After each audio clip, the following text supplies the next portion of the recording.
So, I mean, I've just put this slide on here, guys, because I suppose we've talked about it a lot anyway. But I think that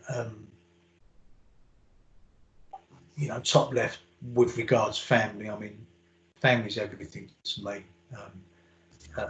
Always has been, always will be, and that's the most important thing, you know, in my life. Family was very important to me when I was a child as well, and hopefully that sort of come across a little bit in some of the conversations we've had, and it wasn't because we had loads of money. It was not because we went on, you know, great holidays and stuff like that. You know, most of it was jumping in the motor and slapping down to Devon or Cornwall in a motor with no air conditioning, loads of traffic. But there are holidays that I've remembered the rest of my life because it was holidays that kids love. Just, you know, rocking up somewhere. Sometimes it was in a caravan, sometimes it was in a tent. Can't stand tents, and that's my way. I've never gone a camping holiday now, unless it's glamping in a yurt or something. But still brilliant holidays and enjoyable holidays with.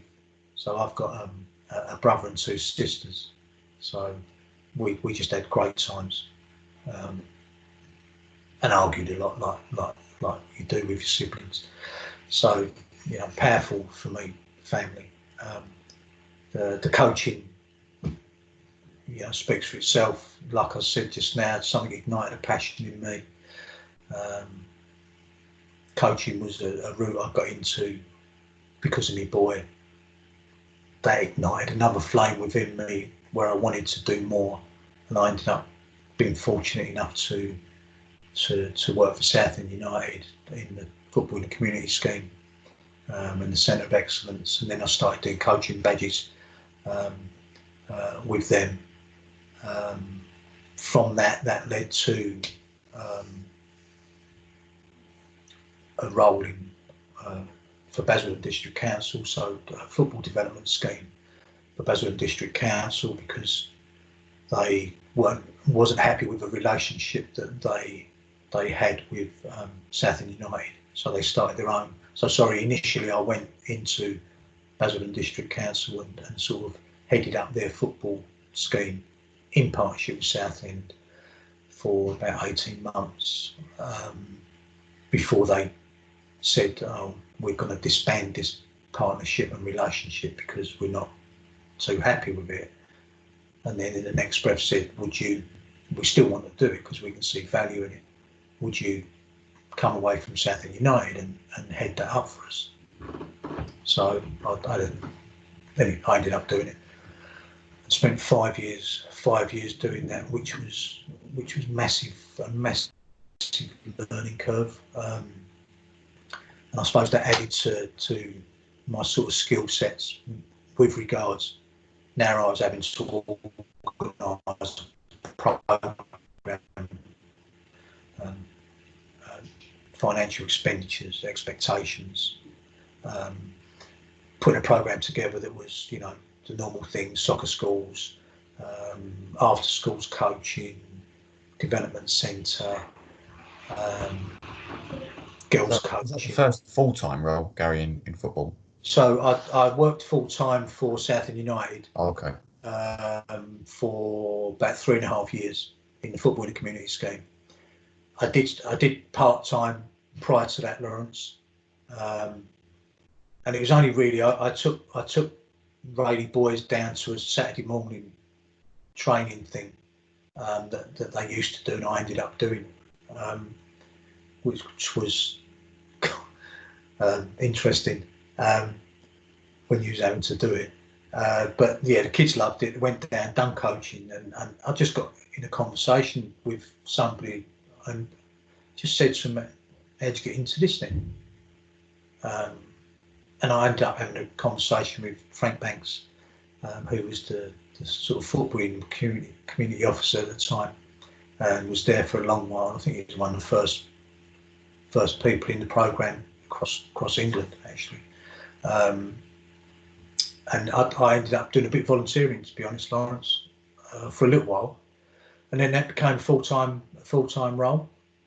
So, like I say, 3.5 years I spent there, and when I was doing that, I started doing the coaching badges, which the first one was prelim badge, and then that subsequently that led on to the partnership with Basildon Council, and then the coming away from Southend, and like I was saying, organising the sort of programme there. And I think one of the biggest learning curves for me, more likely at that time, I had a partnership with, there was I was based at Basildon Sports Centre, and every Saturday morning there was a group came in, snack disability group, and there was a guy called Barry Simmons who worked at Charlton Athletic, who for some reason was doing this disability coaching, and I asked him if I could get involved with it, and I spent sort of 2 years every Saturday morning working with Barry and this group of disabled group, who had various disabilities as well, some quite severe, some not as severe. We had the lad who was an amputee. We had some cerebral palsy kids as well. There was a family who had 3 kids with different disabilities, which is you just can't imagine that as a parent. So I spent 2 years doing that with Barry, and it was that I would say was some of the most satisfying coaching I've ever done. More likely the least productive, but the most satisfying, just for, I suppose, the small gains that you made within that coaching. And I think that in a way helped me to maybe curtail my expectations of able-bodied players, and maybe think of small gains rather than making huge gains all the time. So that was a huge learning curve. So a different way of communicating, different way of supporting the individual, working with a parent to find out the best way of working with individuals, which again links to what we've said about support mechanisms and things like that, because they certainly know more about their children than you ever will. So taking advice off of them and working off of that advice, but massive learning curve. I think one of the other things which was quite powerful as well was in a couple of schools. There was a couple of schools where I was having problems with some of the kids in the schools, and a couple of classes where the kids, was quite disruptive and a bit disaffected. So I chat with the sort of head teacher and said, well, have they, has he tried? I used to go in there and do football, and I said, have you tried sort of linking some stuff to football, or offering a carrot of football if they worked well in the classroom? And we eventually had a conversation, got around to, so I designed some worksheets for the kids, linked to sort of history, and linked to maths, and linked to geography, linked to literacy, and it actually worked. So I'd go in, we'd do half hour in the classroom, and the kids knew that if they didn't work properly at this, they wouldn't go out or join in the football. So they actually worked really well, and I think hopefully it was I suppose it was because of the carrot of going and playing football, but a lot of them loved football, so it was a no-brainer to sort of link that stuff to football, and it seemed to work. And that was another big challenge, but another really fulfilling role as well, or part of my role. Gary, it's just got me thinking there with football being the carrot, if you like, and on the flip side of that, for anybody who's running the team, football for the participants, so whoever it may be, children, adults that come along, it might not be the be all and end all to them. It might just be something that's a little bit of an escape, bit of a hobby. Perhaps they do it alongside other stuff. Perhaps they play another sport. Perhaps another team sport, individual sport, whatever it might be. So I think again, going back to what we keep saying about understanding who's in front of you, you might be really, really passionate as a coach about football and it being like the most important thing. But it might not be the case for the people in front of you. And sometimes if we lay it on too thick, that can be quite a negative. It can have quite a negative impact, I think. If you think about children becoming adolescent and a real interesting crossroads in their personal development and all kinds of chemical things going on within them, and puberty coming around, what they more than anything is that supportive environment, probably more so than at any other time. And that's often, I think it often clashes with a lot of passionate coaches deciding that then is the time to then start talking more in depth about positions and tactics, and perhaps putting a bit more force and a bit more pressure, perhaps they don't even mean to, but it just comes across that way. And we know that anyone that plays on a pitch wants to win. That's a given. But if we lay that on an extra layer on top of that, and that pressured environment, it's no wonder really when you look at the drop off in certain age groups at 12, 13, where it starts to happen. It's unsurprising, really, isn't it? No, you're quite right. I think it goes back to what we spoke about earlier, Andy. Find out why your players turn up. I think, and I think it's no different. We're no different. We turn up to do something because we enjoy doing it. If it's recreational, we don't go and play something we don't like and we don't enjoy playing. If we're going to turn up and something or someone is going to spoil that enjoyment or curtail that enjoyment, then we're not going to enjoy that experience, which could lead to us not wanting to do that anymore. So I think that, and I don't think it changes.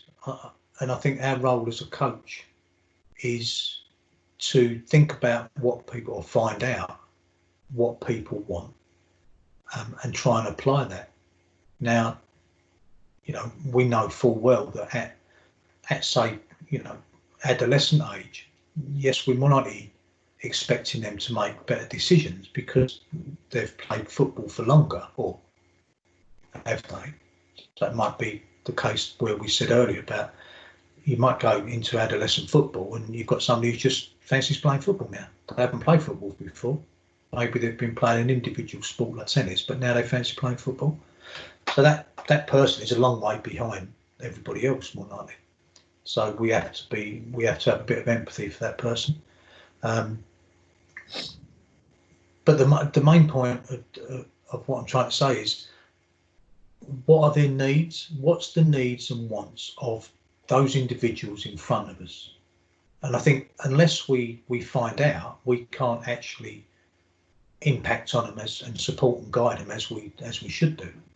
So maybe the first point of call is to have a conversation with them about, well, if it's the start of the season, what do you want to get from this season? How do you want me to be with you as a coach this season? Because when all's said and done, they're not our players, we're their coach. So they should be the ones who have a say in how we coach, and how we go about doing things. So, and part of them growing up is having ownership and responsibility, and being responsible for their actions.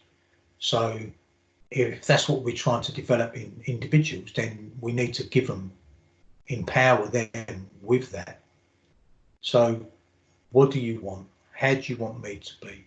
How would you like me to talk to you? What sort of how can I best challenge you as a player? What's the degree of challenge you might want? So we can come up with loads of questions that we can have conversations with the players about, so that we do create the right environment. What's going to make it fun for you?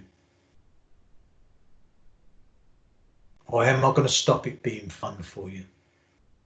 I think they're the important questions that we need to ask, because I think we can have all the knowledge in the world, but if we don't create the right environment and the right culture, if you like, in our team, we're not going to get anything out of it.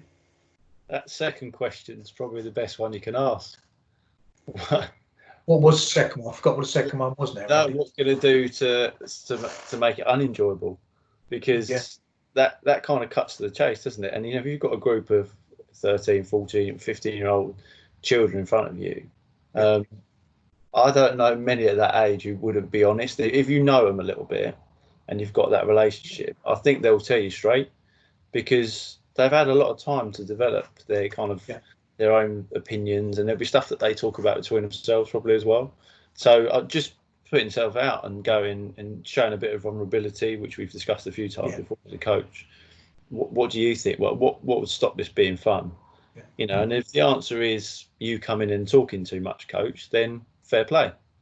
I'll do my best, although I might be passionate, I'll do my best to try not to come in too often. Yeah. And to be honest, if you have that open conversation, they'll probably call you out on it, and it will take the edge off of it. It's not you. It shouldn't be stressful, because you have to enjoy it. You have to enjoy it as a coach. So if you go in a bit too often and they go, "Oh, hold on," they might time you or something. And I think that's not a bad thing, not at all. I think it's a great point, and also I think we as coaches need to be really brave and ask them brave questions. And it could be after training. You know, you could do that, and after training you go, did you enjoy that today? What did you enjoy about it? What didn't you like about that session today? And you want them to tell you the truth, because if they don't tell you the truth, then you can't make it better next week. So we talk about plan, do, review on courses. So hopefully most of us do plan, do, and review. However, do we ask the players for that honest review of what you've done? Guys, what did you really enjoy about what I did today? What didn't you like about it? And how could my session be better next week by changing certain things? They're really brave questions, and we might get some answers that are quite cutting as well. They might go, "That's so boring." Now that's really hurtful. However, that gives us somewhere to go. You know, well, why was it boring? Because like you said, you kept talking. You know, and they might say, "Well, can you intervene 3 times in that session? Just a favour, and only talk to us 3 times." Now I've got to be a lot cleverer in how I intervene. So when do I use my intervention? What do I actually say when I intervene, and who am I going to say it to? So now I've got to be really skillful in using my interventions, rather than just using interventions because my coach educator said they're a good thing to use. We've still got to be clever in how we intervene. I think that's important. So have that dialogue with your players. Ask them tough questions of your players and yourself. And how many of us review honestly, or do we make it a little bit fluffier than our session actually was, or our match day management or behaviour was as well? So why not ask them questions after a match day? I think it's understanding as well. Why we would want to plan, do, and review, and can we link that to knowing our players, and can we link that plan, do, to and review in terms of what are their reasons? You know, what's their reasons for playing? What are their needs? And if we can link it to that, because a lot of the time I think there's a kind of assumption that the needs and the wants of the players is just to be a professional footballer, or just to be to be a great footballer, or reach a certain level, when a lot of the time it's there are hundreds of reasons. I mean, I coach different age groups, and I know there are kids at my club that want to be great players, and they want to reach the top or whatever. And I know there are players that come over because their friends are in the team. Yeah. And they simply enjoy putting on the kit and seeing their friends. Yeah. And I think, as you say, it's understanding those players as much as possible, understanding those needs and those wants, and then adapting yourself to that. Yeah. There's no reason why those 2 types of child can't be together as well. Exactly that. Yeah. Sometimes it's seen as those kind of two breeds, if you like, and those ones have got to be over there, those ones have got to be over there, and but they're mates outside of the game as well. Yeah. So they play together. They might play on their local green, or they might play on the playground. They get each other. They know they know better than us as adults how to be patient and how to support one another. And really, you're just there, like you've said earlier on, Lawrence, just to facilitate that. Now, again, all of this stuff's really easy to say just in the conversation now and just to put it out there or to say it on a course. But these sort of conversations can be had within clubs as well, can't they? You know, if you and the other they should be had, shouldn't I think? You know, I think that a lot of clubs maybe miss a trick by not discussing these types of things within. I mean, most football clubs or most junior clubs have to have management meetings to talk about very official stuff. And, you know, I know a lot of that is if we've been fined by a local league, you know, for not filling out a match result card properly, we need to have a meeting to show you how to do it properly. Or maybe we put a bit of time aside to say, well, actually, we're going to spend half hour talking about football. And this is going to be, we're going to talk about, you know, coaching, working with players. And we've got some information that we can share with you to hopefully help you and complement what you do already. We're not trying to tell you how to do it. We're suggesting some things because we've actually found out that this works through years of doing it. And I think that's, you know, I suppose the danger sometimes is people get defensive. But if we can build that relationship with our coaches, that, you know, everything that goes on within this club is for the benefit of you, but ultimately for the benefit of the players' experience. So we're trying to build this culture within our club of sharing information. Hopefully it's beneficial, you know, and this comes from the coaches themselves because they found it works and why it works, that sort of thing. So I think that's a really important point, that should be, or could be, and should be, you know, instigated by clubs. It could be something as easy as in the lead up to the meetings next week. You say, right, just give us one thing that you found a challenge recently as a coach, manager, and one thing that you found's gone quite well, it's worked well for you. Yeah. And even just sending some of those bits in beforehand, you might start to build a little bit of a picture of some of the stuff that people find challenging. So quite often when we ask questions, people will say it's ideas for activities, for sessions, practices. Yeah. Or it might be dealing with certain type of behaviour, just because, you know, a grassroots volunteer coach, you wouldn't be expected to be an expert in all of those things. No, right. And none of us are, because we're dealing with people and it's always changing. But even just that little conversation there, and that could open up a whole load of solutions or potential solutions. You know, Lawrence says, Gary, have you tried this? Yeah. Or Gary says to me, have you thought about that? And it only has to be casual, but again, just starting that conversation, and it doesn't have to be too official either. It could just be that's what you do when you first arrive. And I think the beauty of it is if you're within a youth club, and there's various teams, various age groups, you might have people who have experienced these things before and come up with solutions. Yeah. So why not share that experience? You know, it doesn't mean that, you know, you're a lesser coach for having to take on board somebody else's views or somebody, you know, feel strange about, you know, somebody else telling you how they solve something. We need to try and stop working in silos, if you like, and be more collaborative as coach. Now, there may be some really good clubs out there who are very collaborative, and they share information, and coaches share with each other, and, you know, they might even go along and do some guest coaching with others' teams and things like that. That's great. However, I would hazard a guess that there's more that are working in silos and don't really get to talk to other coaches and managers about different ideas. Don't know the skill sets of other coaches and managers, and how that might help us or how we might help somebody else. So just think about what we can do for some of the other coaches within our club. I think a really important point, just going back to what you said, Lawrence, about working with our players and the questioning and stuff like that, etc., and finding out what players want. We can think about that within the planning process as well. I was going to say it when Lawrence was talking about it, but if we're planning, do we let our players know what we're planning to do with them, maybe what the challenges are that you thought that you might implement with them, and get an opinion? I think that's important as well. So before we actually put them things into practice, can we get a buy-in from the players that that's what they want to work on?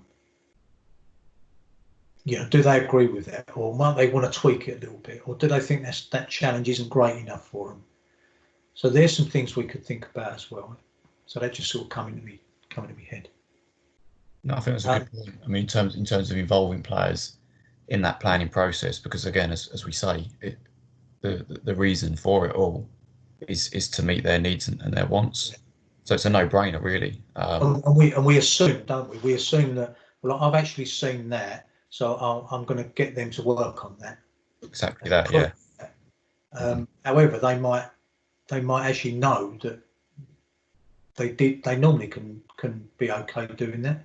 It just happens that the last couple of times we've tried it hasn't worked. So they might just need a little bit of guidance on, well, why didn't that work in that situation? It might have been a slightly different variance within that situation that's caused a little bit of a problem that they've had to overcome. So by having that conversation, they might say to us, yeah, well, I'll get out of there hundreds of times normally. And, it's not a problem. But because that defender was positioned in, there, that actually caused me a bit of a problem. And I hadn't thought of that before. So that's just learning. That's just learning a bit of game knowledge and game craft, isn't it? But we can still have that conversation, I think, which is quite important. Okay, so just moving on then, guys. I don't even know if I was at coaching or coach education now, guys. We've had that. Yeah, I think we've covered quite a lot of it already. We was at coaching, I believe, in terms of also Okay. it was at a stage of so I think that Basildon Council, wasn't it? That's it, yeah. And obviously through job roles, I then sort of progressed on to work with Essex FA and spent 12 and a half years, enjoyable years, working for Essex FA, coaching and development officer role. And within that time, different things happened. So I became a coach educator for level 1 courses. We used to do the youth walk courses, and I was able to deliver them as well. I became really passionate about the coach education side, and I think I did intimate about that before, and impacting on coaches for them to go away and impact on their players and maybe enhance some existing skills or complement some skills that they already had. I've just loved that in the last, I'm not even sure, I'd have to check back on that slide as to when I became a tutor initially. But they're some of the most enjoyable times I've had. Again, I suppose, more learning curves, dealing with personalities in the room. So for anybody that's been on a coaching course, you know that everybody, within the room has got a different person. So it's no different than having a group of players in front of you. There's different personalities, there's different skill sets that we have to manage and link into and try to make that a good experience for individuals in the room. So it might be you actually challenge some people in the room more than you challenge others. There might be some people who don't really like talking in front of a group, as I did when I was younger. It's more like one of the worst things somebody could ask me to do when I was younger is talk in front of a group of people, because it wasn't in my comfort zone, to be perfectly honest. But there might be some people who do it as a job and they're used to presenting and they're quite happy sharing information in front of everybody else. Equally, there might be somebody who's, so good at it, they like doing it too much, and you have to curtail that a little bit. But it's managing those different people in the room, but I found really interesting and challenging sometimes, but a great challenge, and massively enjoyable on whatever course, whether it be level 1, level 2, level 3, or the youth modules. I think from a personal point of view, I think the course that had the most impact for learners was the Youth Mod 1 course. So a lot of the information in the level 2 course is now embedded from the youth mods, but certainly on the Youth Mod 1, it was when we started talking about the softer skills, if you like, and having an appreciation for some of the stuff we've spoken about today. So we perceived coaching as being sort of technical, tactical. You know, what we're going to work on, how hard we're going to work it, how quick we're going to do it, etc., etc. But the youth module started talking about the other two corners, the social and the psychological, and what's my players like, and what am I like at maybe working on those corners? Do I understand those corners? What's the implications of those corners? And to be perfectly honest, if we don't understand the psychological corner and the social corner as much as we should do, then the other two corners become a little bit irrelevant as well, because it's about understanding that person and getting a deeper understanding of the individuals in front of us, like we've spoken about already. So the amount of learners that I had feedback from who said that course, and not because of me, but the information within that course and what we did and the bits of footage that we saw, practical stuff outside, and some examples of ways of facilitating practices, asking questions, offering up challenges, differentiating what we're doing, make it harder for some, make it easier for others. That was like a light bulb moment for a majority of coaches that came on it, because we just didn't work in that way before then, or very few people worked in that way before then. And the majority of people really got a lot out of that course, I honestly believe. I mean, I'd agree with that, Gary. Yeah. I mean, I was on, you know, those youth modules with yourself and with Alan, April, and it really, I mean, I'd done my level 1 and 2 around the sort of same time, or actually, well prior to them, to be fair. But it wasn't really until I went on to youth modules that I really felt I had much more of an understanding of coaching and what it is to coach, in terms of creating environments and facilitating practices and understanding players.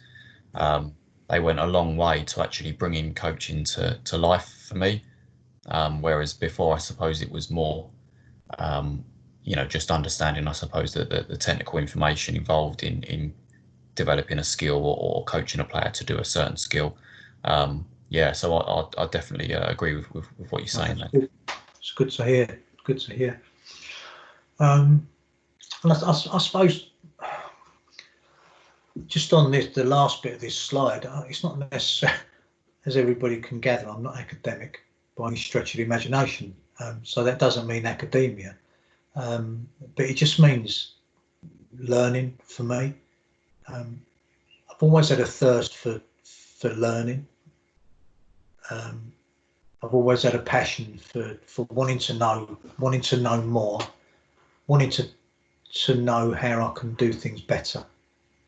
And it may just be small things. It might just be small messages. It might just be a snippet of information that I pick up from somebody, and it may not be football. It may be somebody from a different sport. It may be somebody from a clinical psychologist background.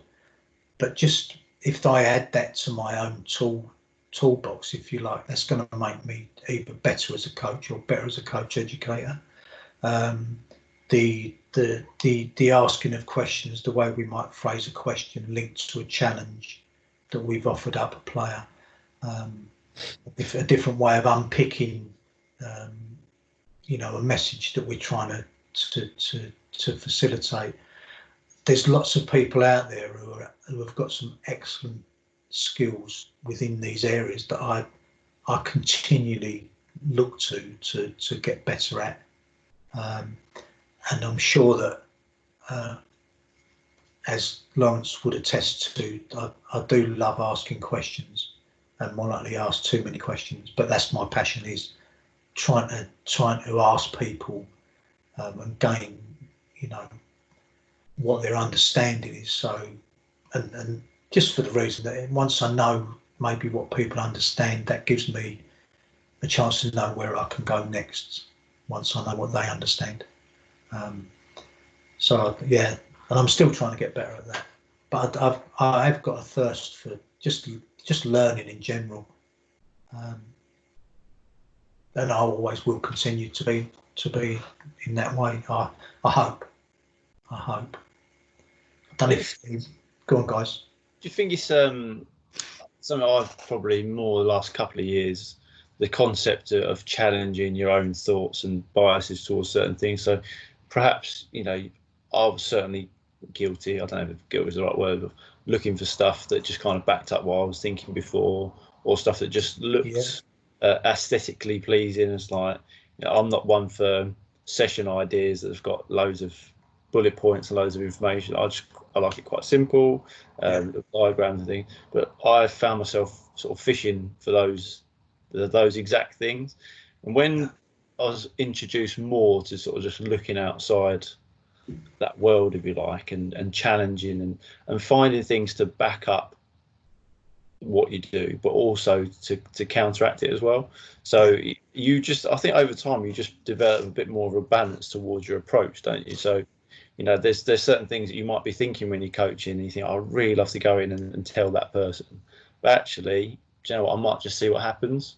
But then at another time it might be completely appropriate and apt to go and tell them, to give them a little clue, and to give them a bit of a shortcut because they're really struggling with it. So I suppose for me it's experimentation, it's curiosity, which all forms that the learning side of things, doesn't it? I think it's I think that all comes with experience, Andy, doesn't it? Yeah. And I think developing those different, so I said, about adding certain things to me or enhancing my toolbox. That's all of us. We're all the same, no matter what level we get to, whether it be as a coach educator or as a coach. We start off with a certain amount of tools in our box, and hopefully the more information we get, we can then turn that into knowledge by going away and working with it and finding out what works and maybe what doesn't work for us, and how do we elicit answers from the learner, the participants in front of us, and how do I ask a question that will get the best out of the players? How do I offer up a challenge that is going to stretch, but not overstretch an individual in front of me? And then we keep adding those types of things to our toolbox, but we're never going to be it's a bit like my mountain picture. I'm never going to more likely reach the top of that mountain, if I'm honest, but I'm always going to be striving to get there. So I suppose my journey's more important than my destination. I think that's important to me, is as long as I'm striving to get to a certain point, and if I can be a better coach, now that doesn't mean I'm going to get another bit of paper. That means I've enhanced what I do now. I can impart better information to an individual than I did before. I can put a practice on that gives ownership and responsibility better than I did before. I can make that a little bit more enjoyable than I did before. And there might be different reasons for that. Like we spoke about earlier, it might be because of something I've done, because I've thought of it, or it might be I've had dialogue with the players, or I've been brave enough to ask a question and go, what didn't you like there, guys? And they go, you ought to change that, that was rubbish. Which is harsh. However, that would be quite powerful, because now I'm thinking I need to up my game, because that's their honest opinion. And they might wouldn't have told me if I hadn't asked them. Mm. So I think that bravery is really important, massively important. I mean, it's incredibly useful, isn't it? I mean, like Andy said, if you're always experimenting, you're always open to that. Yeah. No one wants to believe what they're doing is wrong, and no one wants to feel that, that they're not doing the right things. But I suppose it's more just a case of just being open that there is more. There are other ways. There are different ways. I mean, I approach my coaching in that there's a way that I like to do things, and there's certain methods and certain ideals, but I know that it's not the be all and end all, and I know that there's a million other different ways of doing things, and I understand that there are counter arguments, and there's things I could do differently, and there's things I'm certain I could do better. And I think it's just understanding that you're always going to evolve, and you're always going to change. And as you said, with your journey and the kind of image of the mountain, it's a long way to kind of reach where you want to get, and it's a long way to reach that kind of top. And there's going to be lots in between, and lots of different directions that you go in. So I suppose it's just being open to that. I think in a way it's like I say, that's a destination. It doesn't. I don't think we have to reach that destination, to be perfectly honest. I think as long as we're always striving to become better. Yeah. Because to be perfectly honest, it's like if we've got a level 1 and we want to get a level 2, okay, that's one destination. But is that my ultimate destination, or do I want to be? Am I striving to become the best coach I can possibly be? And that takes all different types of attributes, doesn't it? So a level 2 will give us certain attributes. Now we've got to try and enhance that. And we've got now how can I make myself a better coach? So, okay, all right. Well, one is get another bit of paper, obviously, because that gives us a certain amount of tangible evidence that we've got a bit more information. And we go and do your A for B or level 3. That might mean we've got another qualification, but does that necessarily mean I'm a better coach? For me personally, a better coach is somebody who enhances the experience for the people in front of them. A better coach educator enhances the experience of the audience in front of them. So it's not a matter of collecting qualifications, although some people and yet we have to get qualifications. It's not a problem. However, the proof of how good a coach we are, or how good a coach educator we are, is the experience of the people in front of us. And it goes back to what I said earlier about my teachers. Now, like I said before, to be perfectly honest, I haven't got a clue what they taught me, because it was a long while ago, but B, it was more about how they made me feel. Now, I know full well I would have learned a lot more in their lessons than I did in other people's lessons, purely because of the way that they engage with me. And that's something that I've always tried to bring to whatever I'm trying to do or trying to facilitate, whether that be a practice or whether that be a coach education, theoretical or practical element. It's about the experience for the people you're working with, and the question I've got to ask myself is, can I do that better? And the answer would be yes, you can. In some way, shape or form, I can improve that, what I've just done.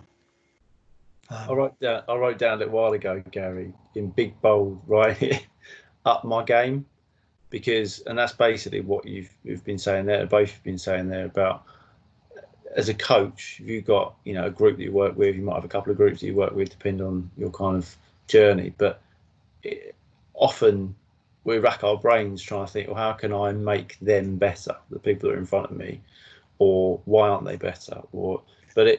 If we up our game and we find out a bit more by asking questions, or by finding out a bit more about the individuals, or by going away and thinking about things a bit more, reflecting on stuff, asking somebody else, having a conversation with another coach, that's up in your game. And I think we should spend more time looking at ourselves rather than trying to pull apart everything that they're doing, because everyone's on their own little journey and there's only so much you can actually impact those people. Yeah, but one thing that you can take care of is your own learning and your own way that you put yourself across. Yeah, I think what everybody would like, so whether you're a coach or a coach educator, and it goes back to, and I know I keep going back to it, but it's just massively important to me, is what experience are they having? And I'm sure that's all they're bothered about. And it goes back to that question about, have they enjoyed themselves today? First and foremost, if they're turning up, now if they're bored, they're not enjoying themselves. If we've talked too much, they're not enjoying themselves. If we're not letting them do what they've turned up to do, they're not enjoying themselves. And that's all we've got to do. We've just got to help them enjoy themselves. And that, a lot of the time, that will come from showing that we care about them. You know, we care about them and we believe in them. Now, if I'm a player and my coach said to me, or he shows that he cares or she cares for me, and they said to me, do you know what, I really believe in you as a player and a person, and I love what you do, that is so powerful, so positive, and I'd try my best for that coach, because that I'm hoping that coach means it, if I'm perfectly honest. But that is a powerful thing to say to an individual. You know, even thinking about the workplace. If your governor in whatever workplace you comes up and says, do you know what, I really believe in what you're doing, that's absolutely brilliant work. Never ever been said to me, by the way. But how powerful would that be that somebody said that to you? So, you know, that's food for thought.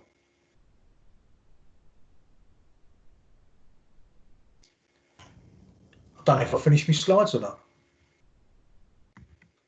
I've got a couple of dodgy photos. We can't miss those. That just tracks the journey, really. So just quickly, top one, Southend Soccer School. Middle one, first ever coaching disabled footballers course. Brilliant, absolutely brilliant experience. And a group of youngsters who took part in it as well. And that's a bit of a moody photo that was in the Evening Echo when I went from Southend up to Basildon. And they're just some coach education stuff. So a little bit of theoretical, a little bit of practical, just to fill the slideshow up, really. I think it's some really, really interesting stuff we've touched on there. Just some stuff that I've sort of highlights that I picked out there, a bit about the asking the players, asking brave questions. I think that was a really, really good one. Yeah. Empowering people and then focusing on your own learning. I think they were key things for me. We've worked together, believe it or not, for nearly 8 years, I think. Wow, is it that long? Yeah, and I've certainly learnt a great deal from yourself, Gary. And one thing that likewise. Not to blow too much, but one thing that is, yes, the questions, and you do ask loads of questions. Something that I've taken, but facilitating that environment, so it's just an open discussion, and probably because we know each other a bit longer than others, we know you're quite honest as well, and no judgment. And I think that's one thing that I think you mentioned it earlier on. Actually, it was something that's come from your own upbringing. Is you might be thinking like, what's he on about? But there's not really necessarily a need to say that, because it's probably not necessary for, you know, self-esteem or to kind of further that person's journey, is it? Yeah. No, that's right. I think it's just basic values, Andy, to be honest. And it goes back to my upbringing and principles that was instilled in me, I suppose, and values and beliefs. Links to behaviours, and I've just been taught to have a bit of empathy, a bit of humility, and to respect people. And that's my opening gambit with anybody. And to be perfectly honest, if somebody's got an opinion, there's a reason they've got that opinion. And as long as they can maybe give me a rationale and justify what they're saying, who am I to say that's right or wrong? Because they're talking about their environment, and that's their own opinion. So I don't know how that links to their environment. Yeah. So, I can say maybe, that's something I'd definitely try. Or if it's glaringly obvious, I might say, I can see that working. However, have you tried this? Have you tried that? Because that might work as well. How do you think your players will get on with that? So there's ways of sort of maybe manipulating, views and getting people to think of things in a different light as well. I think one of the things, going back to one of the things you said, Andy, about biases as well. I think one of the things that's important is try and find people who you respect, but also have maybe got an alternative opinion to you.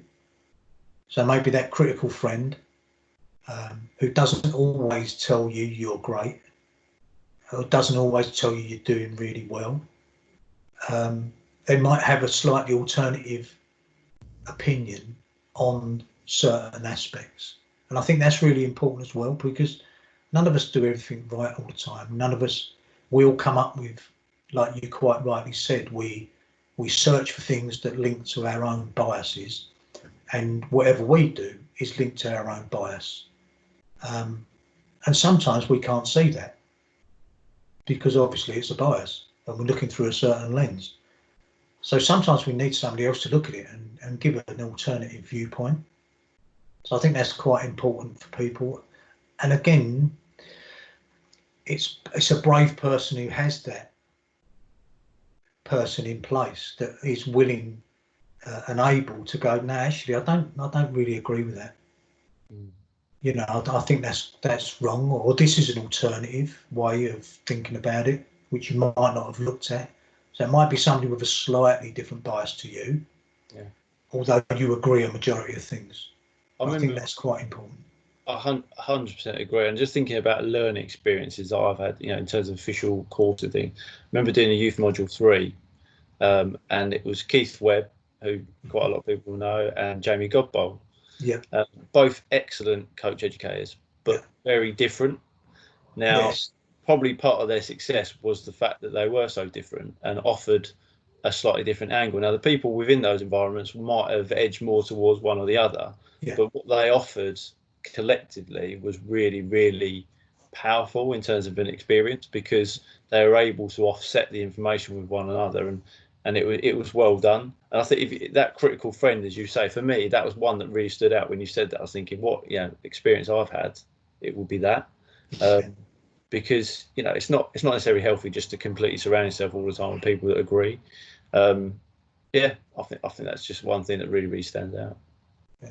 And I think I suppose that's the beauty as well of the courses in their current format.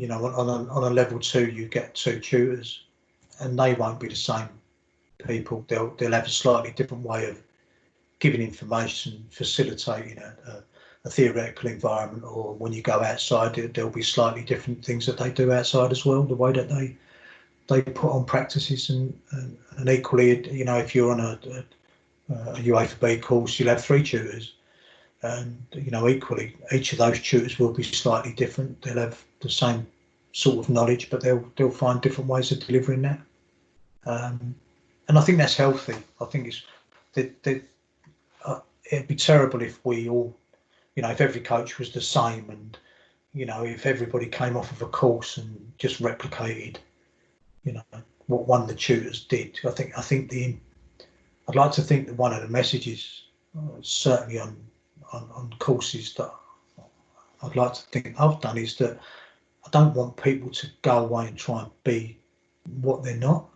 It's taking information and just adding that to what you do, because you obviously, everybody, you know, obviously if you've got a team, you do good stuff because that team is still together and they keep coming back. So that's a bonus for a start. They keep coming back, so you're doing something well.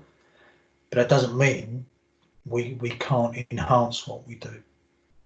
So we shouldn't change out of all recognition just because we've just done a course and got new information. It's how does that complement what we've already done, and how can we get used to working with that new information, if you like.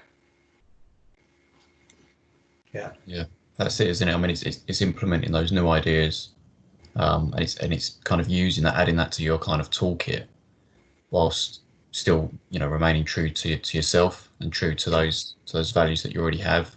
And like you say, you know, there's no two coaches need to be the same, and we don't all have to be aiming for the same things. And like you said, you know, you'll have tutors who are entirely different from each other, and that just goes to show that, you know, there are great coaches who might be completely different to one another, but are both great for their own reasons and kind of what they bring.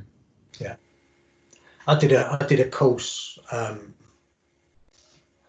nearly 3 years ago now, and I think over the duration of the course, I had 7 different tutors. Bearing in mind this course went on for a while, it was in different blocks, but over the duration, I think there were 7 different tutors who sort of turned up and had an input. I'd say 4 of those tutors really impacted on me and 3 didn't. I think it goes back to what Andy said about tutors in front of you. We will like some of the stuff they say because it links into maybe what our beliefs are, or the way I like information given, or the content. However, there'll be some people who say it in a way that I don't, you know, we don't like, and we don't really then get much out of it because it's phrased differently. It's maybe not personalised, not done in a friendly. It's too formal. So, you know, I like things delivered in a certain way. Other people might pick different tutors. They had a better experience through their facilitating of the practices or the theoretical aspects in the classroom. So it's very personal. Our learning and our journey is very personal, and different people will affect it in different ways. I think the important thing, I suppose, for people, I'd like to think the people who are sort of watching this, is that how can the messages from today help you be better at working with your players, and is there anything you can take from this that's going to help you become better as an individual? And hopefully there'll be 1 or 2 things where we can just, you know, the individuals can go, actually, I can nick that bit from there. I quite like that. I can add that to my toolbox. And that's all it is with anything, isn't it? You know, whether we go on a course or whether we watch a workshop, hopefully we can get a couple of bits of extra information that's going to help us going forward. And so I hope, you know, this is added to that in some way, shape or form.